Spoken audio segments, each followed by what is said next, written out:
Hello everyone, welcome back to another What If video. Today we'll be doing What If Goku was female, part 13. Now, you guys voted for, Bardock and Boo to enter the tournament of Universe 6. And what is the surprise we got? Well, since you guys chose, it won't be Bardock Black. It won't be female Goku Black because if someone's to steal a female's body, he's probably gonna be feel weird about that because he had to get used to being an opposite gender and the power he has.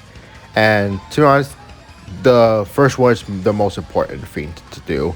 Like try to get more comfortable and more relaxed on the female body, but I'm not gonna do that. Instead, we'll be having Boo Black, or basically Evil Boo, whatever you want to call it. But we'll be calling it Boo Black. Now, Trunks, I could say that Boo Black just kills Trunks, but let's say that Boo Black just let Trunks live so he could get more used to Boo's body. So that's what he does. And luckily, Trunks does escape, went back to the past. Now, just to let you all know, this version of Trunks is not from this What If. It's like the Trunks from Vegeta's son and Bulma's wife. The original Trunks from where he had future Gohan, Goku's there, but it's not a girl, it's just a boy. Yeah, you get what I mean. Trunks' timeline stays the same. Nothing changes in his timeline. He arrived to the past where everyone else is at. He still felt weird about Goku being a female, but he brushed it off. When he saw Boo, he immediately attacks Boo, but Boo just blocks it easily. And they explained that Boo is not evil, he turned good. Which Trunks is confused because he stopped Boo's revival not too long ago. And speaking of Boo, Boo Black appears, blows up the time machine for fun. And the person who fights Boo Black will be Vegeta. Vegeta wants to get a chance to fight because he wanted to see this Boo person god. So Vegeta and Boo Black begin to battle, and Boo Black smacks Vegeta away. Vegeta had to use Super Saiyan Blue to keep up with him. This is where our good version of Super Boo appears, jumping in battle, and he goes to full power immediately and started beating the smack out of Boo Black. Boo Black has to use his time ring to escape, and of course everyone decides to go with the plan. Refill the time machine and rebuild it. Beerus and we still are suspicious about Boo Black's time ring and Potara earring. They would still visit Samasu from the past, this one, and then they would train up while the time machine would be ready. Of course, there is this size problem in the time machine, but Boo said it's not a problem. He could either absorb one of them or just shrink himself to come along, because he actually wanted to fight this Boo Black. Someone there has the audacity to mock him and just use him as like he's a higher being and something. This just disgusts him.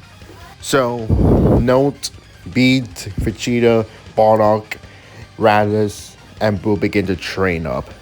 Like, they go in their separate ways. Gohan's a full Saiyan, just to let you all know. So, Gohan was training with Goten. Yeah, eventually Goten was born, but I think that doesn't need to go too much detail since you guys already know that. They both begin to train each other in case if Boo Black ever does come back, and this just set out a motivation for everyone. Eventually, the time machine is refilled and built, and the person who will come along will be Note, Vegeta, Raditz, Bardock, and Boo. Boo has to at least absorb Raditz, which Raditz does not like the idea at all, and Boo just shrink himself to a little ball.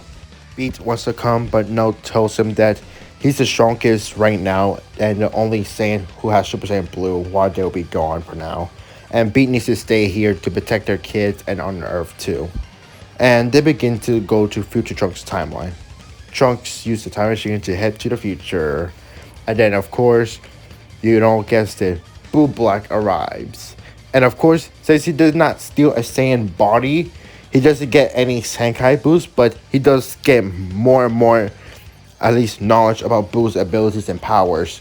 And he learns how to absorb people now, because Boo actually tries to absorb Boo Black, but he's able to barely avoid it. And now he learns how to absorb people. And the first thing he tried to demonstrate is try to absorb Vegeta.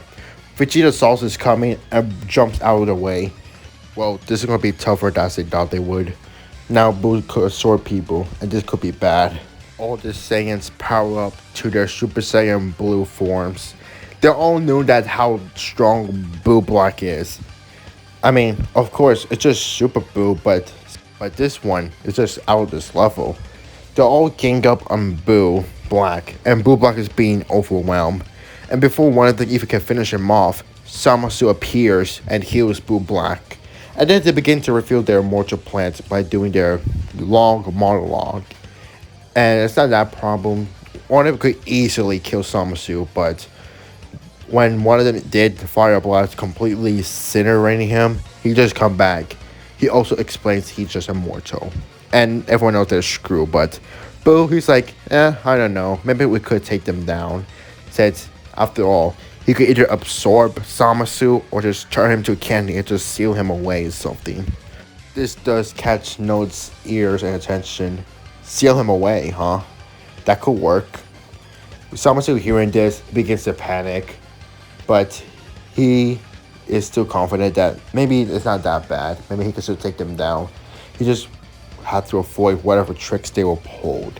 And not only that, there's also Boo Black. He could absorb one of them and they attempt to attack him, or just regenerate too. And that's the most hardest part. Yeah, they could easily hold off Zamasu, but Boo Black will keep getting in the way, like using him as a shield since he has regeneration and he could absorb people. But not only that, but his body is completely feeblized and they know how strong and crazy a Boo ability has. Which they had to split up. Maybe if they split into different groups, they could able to take down Boo Black and Zamasu and end their mortal plan. Trunks, Bardock, and Vegeta attack Zamasu while Boo, Note, and Raditz begin to attack Boo Black. And it is working. They're able to hold off Zamasu and Boo Black tries to jump in, but Boo will create clones of himself and just bounce him over and over like a volleyball. Until eventually Note and Raditz begin to power up a brotherhood or sisterhood, or let's say a sibling Kamehameha. Yeah, Raditz learned the Kamehameha, and we're gonna call it the sibling Kamehameha. This completely vaporized Boo Black, but to make sure he is completely erased, Boo joins in and fires his own Kamehameha. This kills Boo Black instantly. Zamasu saw Boo Black's death and he is shocked. He pretends to teleport away by using the time ring. However, Boo teleports right in front of him quickly, and without any reaction, he grabs his arm where his time ring's at and then rips it off. Zamasu didn't scream in pain. He could just regenerate the arm, but that's not what Boo was doing. He ripped his arm off so he could take off the time ring, and Zamasu notices it. He knows he's screwed. Boo just turns into candy and just hold him off. Just grab him. He's not going to bother eating him because he doesn't know if he could affect his personality. So for now, he's going to make sure he will get a hold of that candy. Make sure that that candy doesn't move at all. It's likely that Zamasu could still move because, yeah, he is powerful than all the other Kais. So it's likely he could move around like Vegito did when he fights Super Boo. And when it made it to the past, they show it Beerus and tell me everything what happened. Beerus erases the past Zamasu. As for the future Zamasu, they used the sword like they did to old Kai. They sealed Candy Zamasu inside of it. And then, for good measures, they make sure they'll seal it away inside of Beerus' tree. That way nobody can get their hands at the sword or find it. And that's the end of the Boo Black arc. The next one will be the Tournament of Power. But I'll let